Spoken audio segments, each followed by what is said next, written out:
Guys, welcome back to Pound USD daily analysis by IFX Academy. Guys, on Friday we were buying as we hit a target.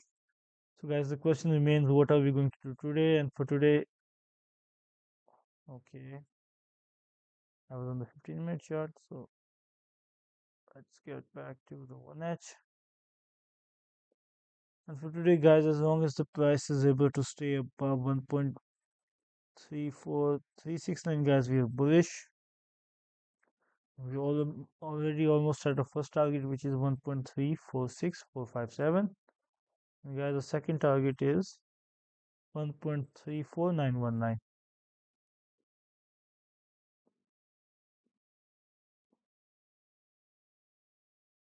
So guys, we are getting kind of bullish on the 1H, but let's check out the 4H. Well, initial bullishness on the 4H as well. So guys, we are going with the bulls today anyways. And guys, if you break below 1.34369, we will be testing 1.34166 as a deeper correction, and that would be my only bearish target for today. That's all, guys. Wishing you guys the best of luck. Hope you guys make money trading this pair, and see you guys tomorrow.